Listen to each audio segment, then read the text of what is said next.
Na mtazamaji, tunakutana tena siku hii, ni siku ya Jumanne, siku ya pili tangia kipindi hiki cha Dira ya Mabadiliko kilipozaliwa. Tunasema bado mtoto ni mchanga na mtoto huyu si wanyama wala wadamu. Karibu, leo ni siku ya Jumanne na nilikuahidi kwamba siku ya Jumanne tutakuwa tunaangazia masuala kuhusiana na familia, wapenzi, na siku ya Jumatano tukiangazia masuala yanayohusu mtu kibinafsi anakuja na kupa matumaini, na siku ya Alhamisi tunakuza talanta. Lakini leo ni siku ya Jumanne, tutakuwa tunaangazia masuala kuhusiana na familia, na hii leo tutakuwa tunaangazia kuhusiana na parenting styles. Tunaangazia jinsi ambavyo malezi ya sasa hivi na ya kitambo yalivyo.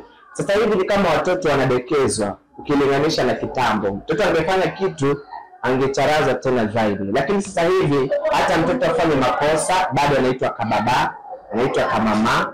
Sijui tunaelekea wapi kama jamii, tunaelekea wapi kama familia. Ndiposa tuna mtaalamu siku ya leo kwenye studio, alikuwa anatueleza zaidi tena kwa kina kuhusiana na masuala. Kwa hivyo iwapo una swali tuzungumza nasi kupitia mtandao wetu ya kijamii Facebook ni Kings TV, YouTube Kings Fraternity, na vile TikTok tuko Kings TV_pattern. Na dakika zijazo vile tutakuwa nashika simu ya kwako. Kwa hivyo leo tunakuruhusu upige simu kupitia nambari zetu 0746866471 0746866471. Dira ya Mabadiliko inang'oa nanga sasa hivi. Ujambo? Sijambo.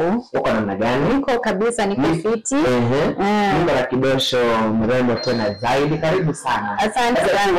Kwa kujitambulisha, manake ni mtaalamu, utaangalia kamera namba 3 ili tuweze kukufahamu wewe ni nani na katika hii sehemu ya familia na nini umekuza familia nyingi.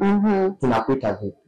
Thank you so much kwa kuninvite. I go by the name Cynthia Nyambura. Nimetoka upande wa Limuru. I'm so privileged to be here by the way, and I'm here tuweze kujua namna ya ulezi ama ile your way of teaching our children may change from the past na sasa hivi ni tuko. So I hope tuendanisha pamoja moja kwa moja hadi tamati kabisa. Asante na karibu tena zaidi. Kama jinsi umesikia mpenzi mtazamaji, tunaye Cynthia Nyambura, ni mtaalamu na ambaye amesaidia familia nyingi kuja pamoja. Wale ambao wanatengana tutakuita siku moja utuambie kuhusu divorce. Lakini leo tunaangazia masuala kuhusiana na malezi. Labda kwanza malezi ni nini? I can say malezi ni jinsi unavyo toa mtoto chanzia akiwa nyumbani. Hapo hivi ni seti saizi ile tu amezaliwa. You know, there's this communication between parent ama let me say in this case it's a woman and the kid in her womb. Kuna ile kuanga tu na ile communication, nasikianga tu saa zingine mtoto maybe amekaa vibaya, mzazi anamwambia baby sit well so that you can walk ama kaa vizuri ndio tutembee. Hapo ndio tunasema, ndio maana tunasema inaanzia kwenye tumbo. Na akiwa pale hivyo mdogo ukimfunza kutembea, kufanya mambo yake, kama ni kijana unafunza a man should live like this, a woman should always be like this. Hapo that's your way of doing things, some of your way of training your children to do things. That is the way tunasema hiyo ndio malezi. Na mtazamaji, tukiendelea leo tulikuwa tunauliza swali letu na tunauliza, je, malezi ya sasa hivi na malezi ya kitambo ikilinganishwa, wewe unaona kuna tofauti? Na nini kuna tofauti? Jinsi ambavyo sisi tumelelewa miaka ya 1990s, 1980s, kama jinsi ambavyo watoto wanalelewa sasa hivi. Je, kuna tofauti? Kuna utofauti tena mkubwa kabisa. There's this very big gap. Let me just use a few examples. Like hapo mbeleni ama in the late 90s, 80s, uko unaona watoto wanaenda kanisani, watoto amesoma pale kitabu. Nowadays no this book novels, some are very nasty. Mtoto yuko anajua the novel I know, although it's not a novel.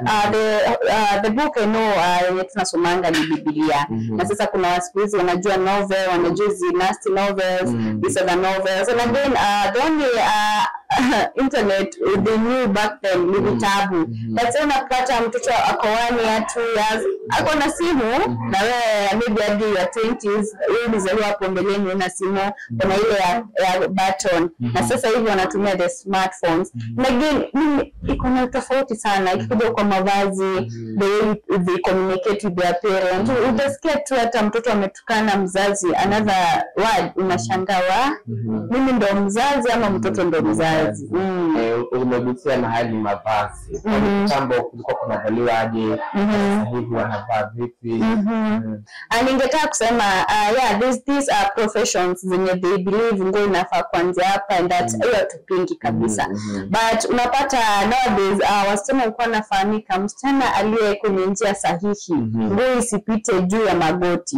Na tena tumbo sijui nowadays they wear these crop tops. Mtoto ako 1 year ako months anavesha crop tops na bikini and not bikini sorry na hizi what do they call them hizi short fupi hizo vitu. Na kitambo ungekuwa hivyo wangesema huyu msichana labda ni malaya. Alafu tena tukirudi kwa hivi jana wako na zile style za kusag ati unapata kijana ako na earrings ana apply makeup ako na nails amelea zile makucha unashangaa watoto wapi masaa ya kulea kucha na kutafutia nini familia.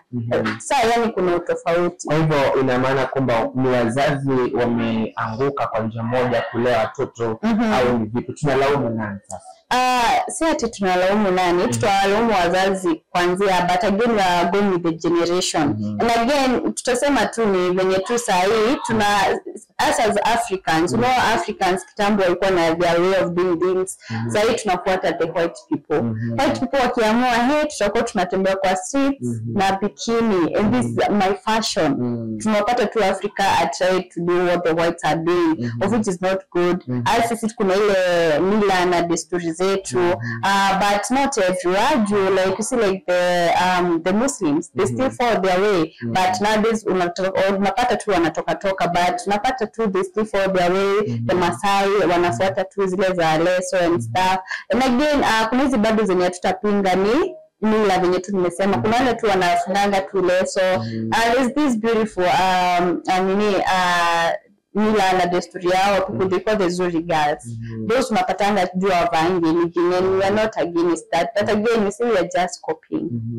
Lakini kando na mila tunaangazia je, unafahamu kwamba nini sasa hivi wazazi wanafaa kutumia ile nidhamu ya ukali au wanafaa ni kukaisha mtoto na wanaelewana? Generation ambayo tuko in this generation, hata wazazi wenyewe wazazi wanaogopa watoto. Tena wazazi unapata mtu ni Gen Z. Of course we are the Gen Z. Kulikuwa na hiyo Gen nyingine yenye iko mbeleni yenye they used to do their things with their own way. Sasa tuko Gen Z. Gen Z unapata mtu ako 19 again. These early pregnancies and marriage zina lead to poor parenting of children. Because unapata mtu ako 19 hajui mtoto anafaa kulewa hii design, yeye ashakuwa mzazi na bado ako chini ya mzazi, bado hajafika ile kiwango yeye anaweza make his or her own decisions. Napata ako pale hivyo ako 19, 18, 17, 15 and anajita miss who, Mr. Who, baba nani of which kama angetulia kidogo apate ile kulewa vizuri na mzazi, aweze kupata ile mafunzo vizuri ya kuwa mzazi, na angekuwa anaweza kumlinda mtoto ama kumwelekeza kwa ile njia sahihi. Kwa hivyo wanafaa kutumia nidhamu ya ukali au ya maelewano. Sasa hivi generation ukiambia mtoto kwa ukali pia kwa juu na ukimkalisha chini bado pia nikaa ataona hizi baba mama. Ni njia ipi sahihi ambayo kama wazazi wanafaa kutumia? Maana ukitumia ukali mtoto pia anakuja juu, ukiwa mpole mzazi anachukua advantage. Wewe kama mtaalamu unaweza kuambia wazazi vipi, ni njia gani haswa nzuri ya kukaisha mtoto chini na kumwambia hivi unavyofanya hivi unavyofanya vizuri? Inalingana na umri wa mtoto, ana miaka ngapi. Is this person ama this child, unajua tukianzia pale hivyo from 1 year to I guess hapo 15 14 that is someone unafaa unatandika unamnini na ukali ndo like akifika ile miaka 17 18 like akikalishwa chini and this is bad and this is bad he or she can be able to understand because mtoto mdogo like ama limit like 10 kimkalisha chini atumuongelesha ataelewa itaingilia hapa itokee kwingine but kuna inalingana na ile age ya mtoto ana miaka ngapi tena ni nini because there's some things that kama you want to talk you have to even beat namwanga spare the child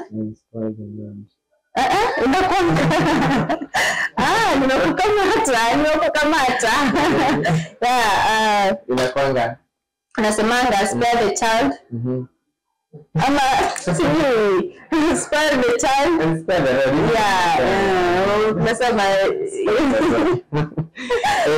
nasema hawa watoto miaka 13 na miaka 14 kurudi chini wanafaa kutandikwa.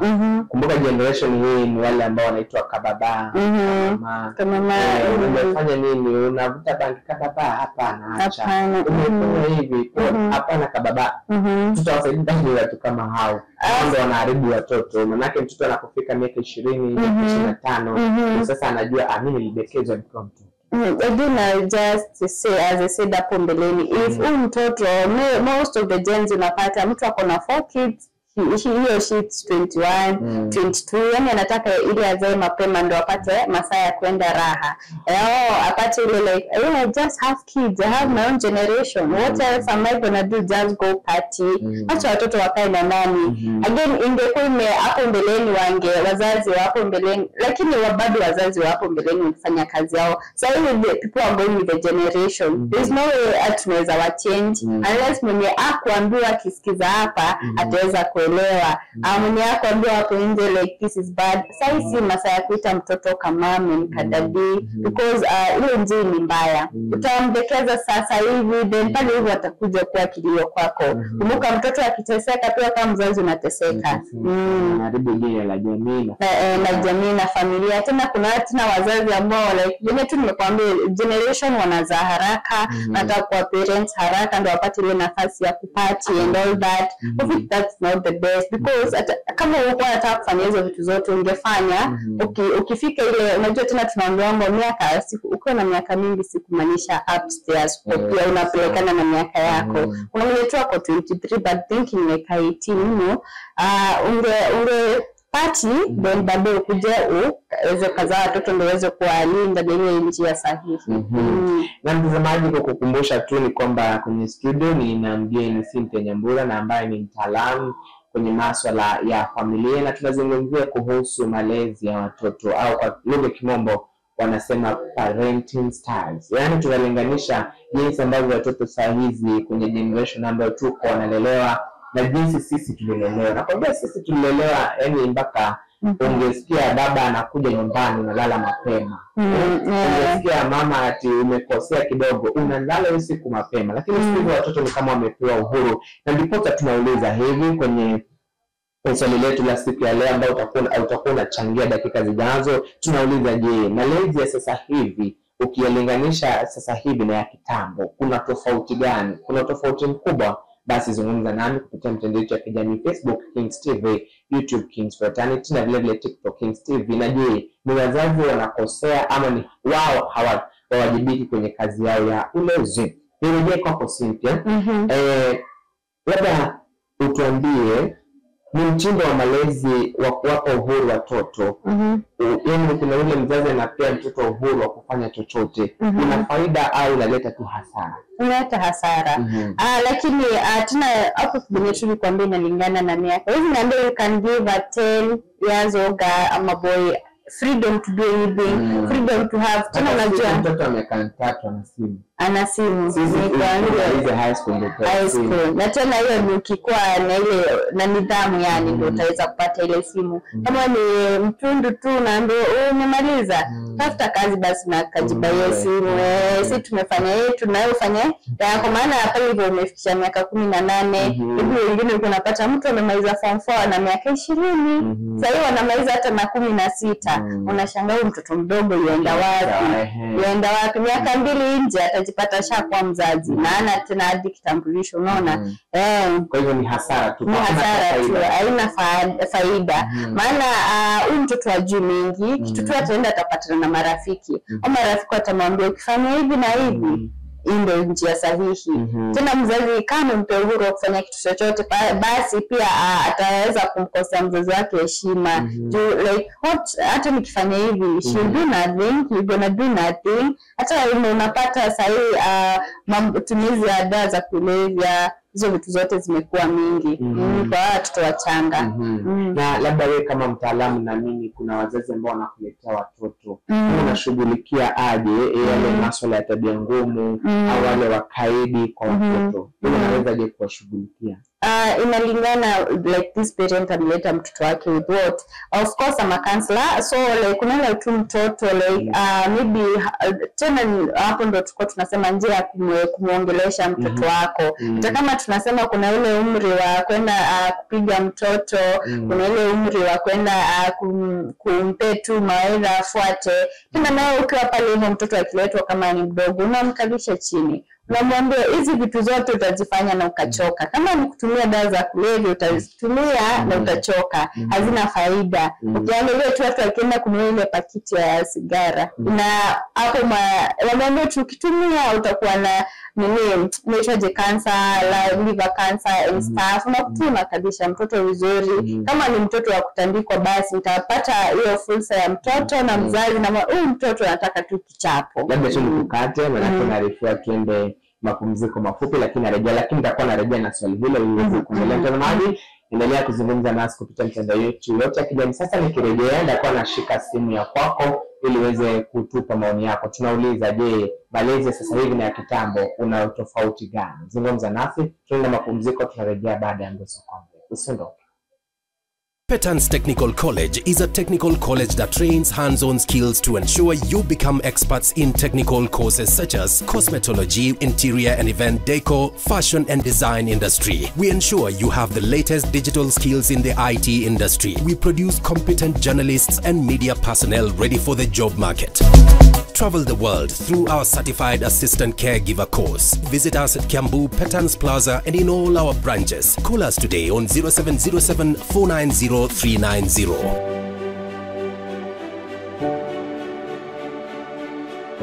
Na asante sana mpenzi mtazamaji kwa kuzidi kwa pamoja nasi na kwa kuzidi kutegea kipindi.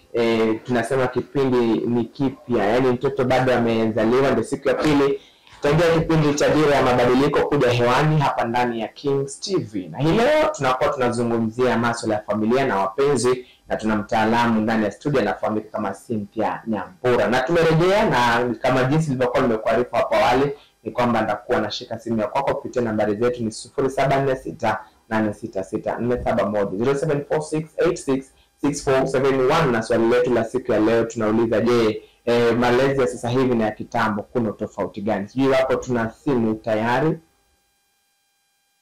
Haya basi tutakuwa tunashika simu ya kwako, lakini endelea kuzungumza pamoja nasi. Naarifa kuna simu. Hello. Naongea na wewe kutoka wapi?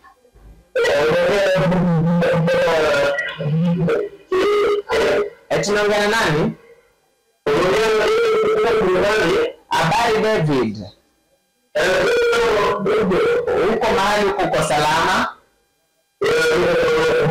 Labda utoke maoni yako kuhusiana na swali letu la siku ya leo. Wewe unaonaje tofauti wa kitambo na malezi ya sasa hivi? Kwa wewe unaona vipi kuhusiana na hilo?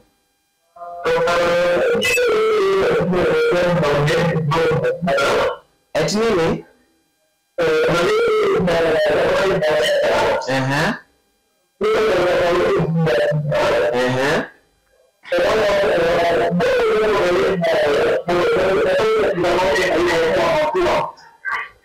Kakangu, naomba utafute mahali ambapo hapana kelele, maana sikusikii. Tuendelee, unasema vipi?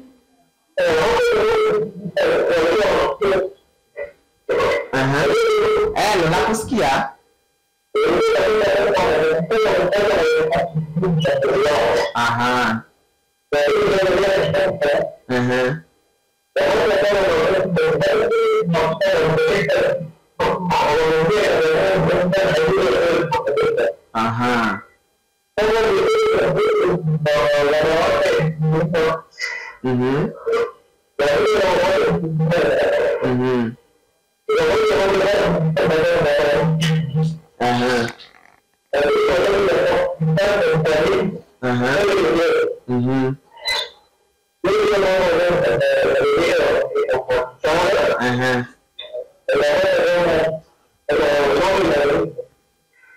Naam, asante. Na labda sijui kama una swali kwa mtaalamu wetu wa siku ya leo. Eti?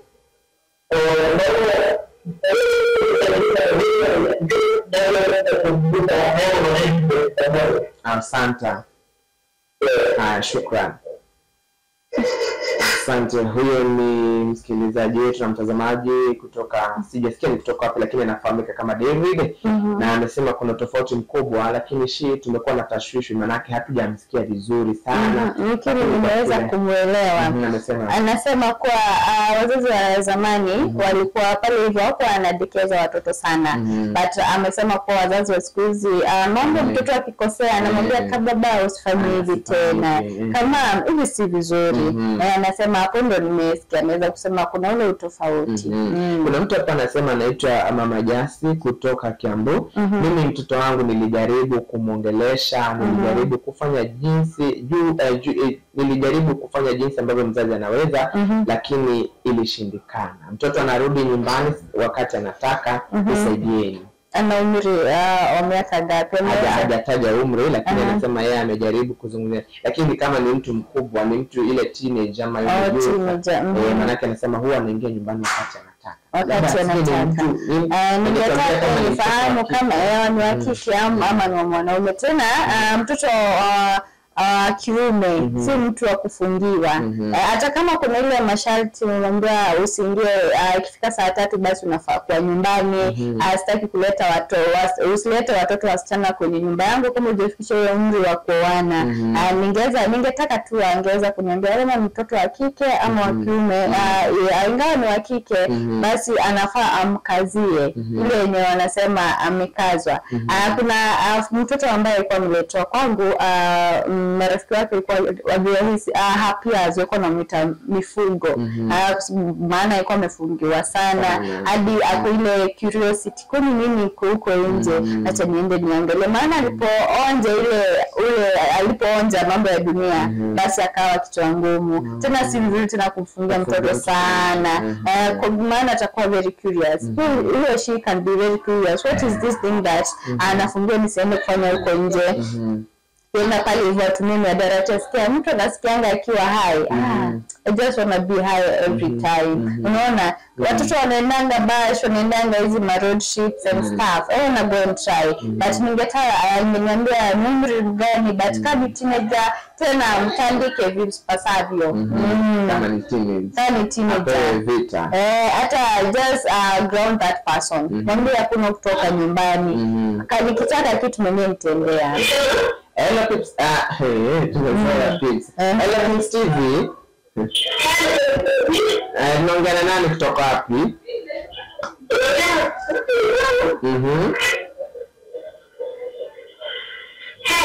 Tunaongea na nani?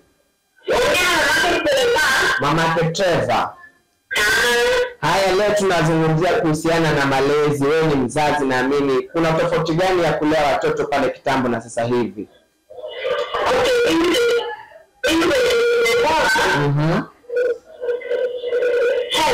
Nakusikia, tuendelee.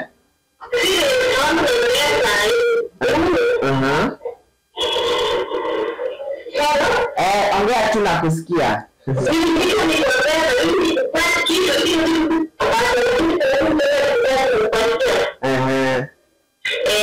Kwa hivyo tofauti wako ni fedha.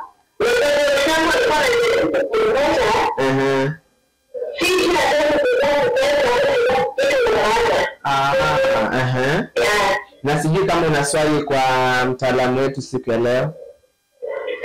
Una swali maybe kuuliza mtaalamu wetu siku ya leo? Asante sana. Mbona swala nzuri by the way.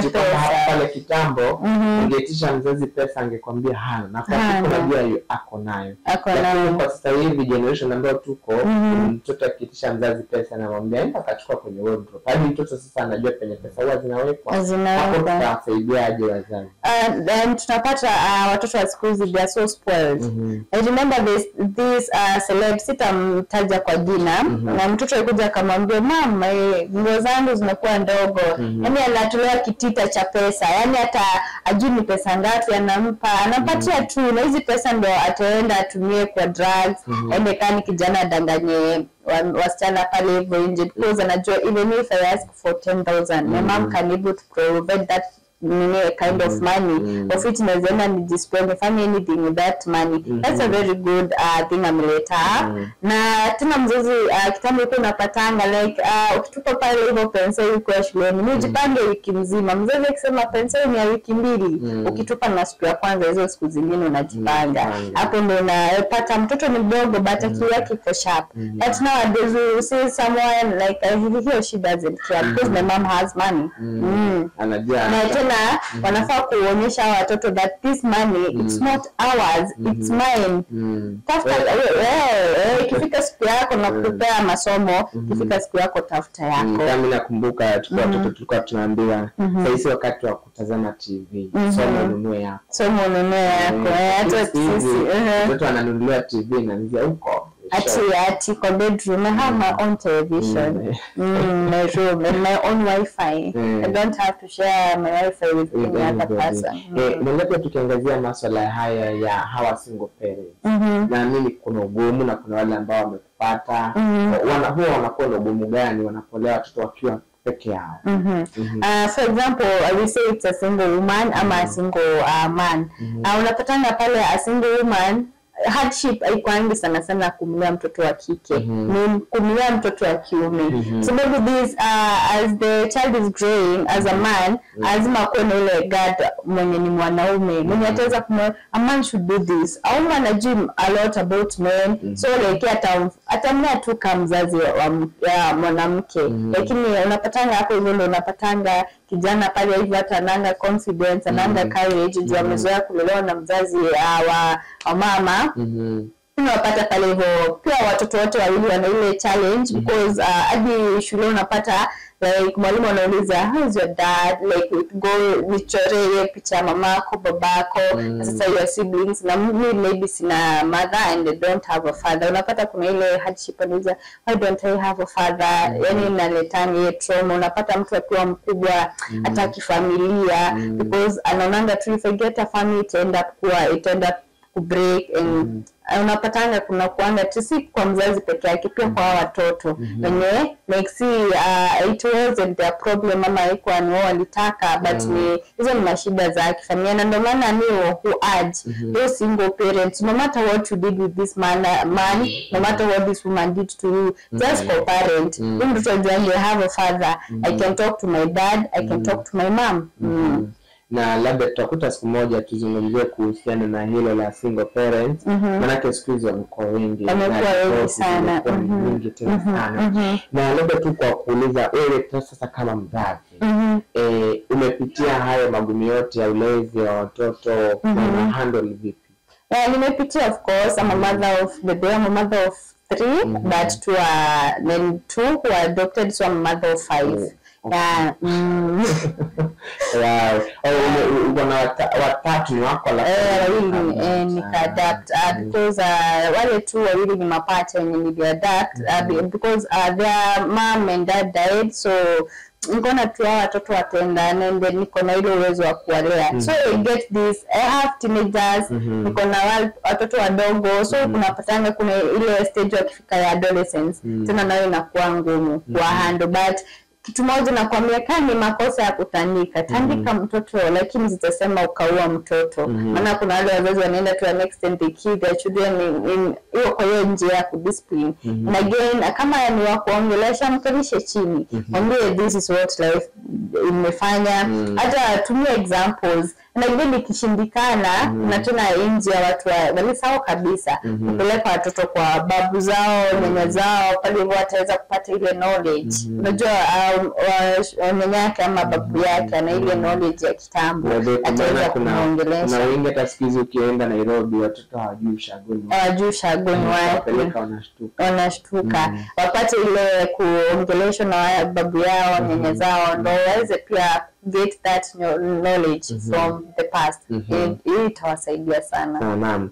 Tazamaji, kukukumbusha tu ni kwamba tuna mtaalamu wa masuala ya kifamilia tunaitwa Cynthia Nyambura, na mwelekezo wangu sijui hapo kuna simu nyingine, lakini tutakapokuwa wewe mpenzi mtazamaji, piga kupitia nambari yetu ya simu 0746866471 tuchukue kama simu 2 au moja ya mwisho, na pia nipitie jumbe zenu. Naona wengi umewasaidia mtaalamu wetu siku ya leo, wengi wamesoma 2 3, na wengi wanasema tu malezi ya sasa hivi na ya kitambo huwezi kayalinganisha. Tuko kwenye generation ambayo huwezi ambia mtoto fanya hivi kama naona kuna mtu anaitwa David, mimi nina msichana mkubwa na kumcontrol imekuwa ni ngumu, manake na hofia hata asitoroke aende.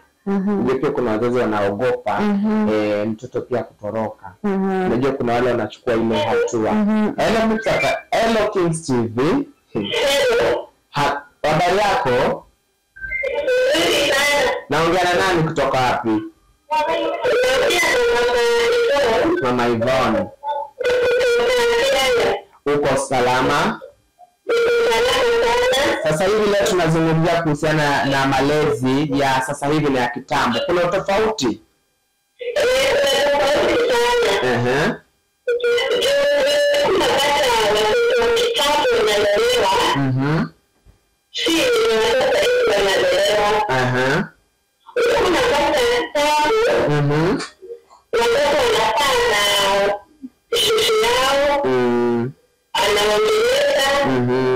Anaonyesha kama ni mtu wa sana, anaonyesha mambo ya kupika. Vijana hizo na baba zao. Lakini saa hii ni kama wazazi walikosa watoto. Wanakosa time. Asante.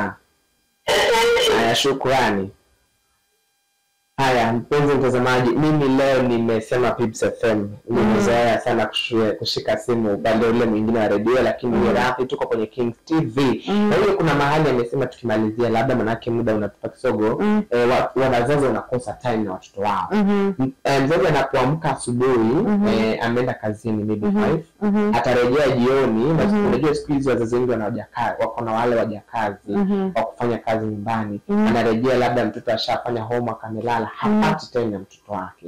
Je, swala hilo nalo huwa mnalihandle vipi? Hakuna mzazi anayekosa time. Hata kama ako busy at work, there's this off days. Like take that time, like ongelesha mtoto wako. Lakini hapo wazazi kama hao, wenye hawana off day, mtoto labda ako shule hiyo siku ya off day.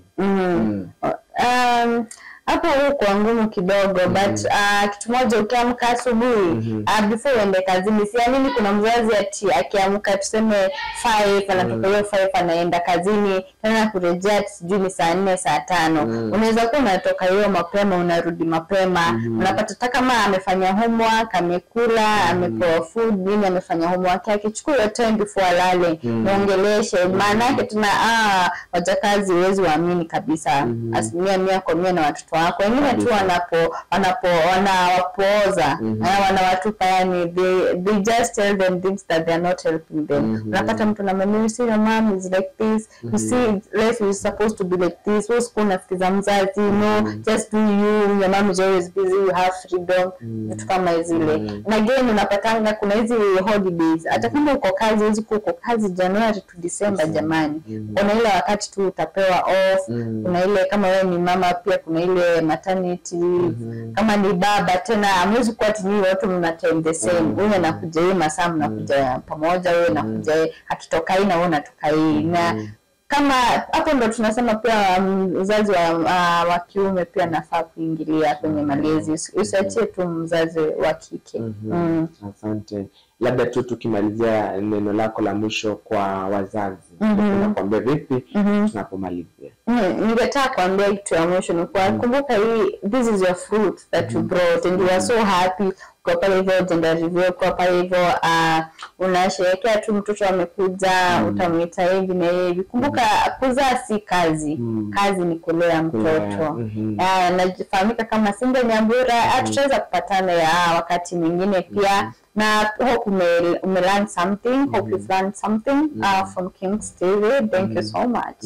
Asante sana, pia sisi tunashukuru kwa kufika. Mtazamaji, tumekuwa na Cynthia Nyambura ambaye ni mtaalamu kwenye masuala ya familia, na kama umesoma mawili matatu basi tuambie hapo ungependa arejelee ili tuweze kuzungumza mengi zaidi kuhusiana na masuala ya familia.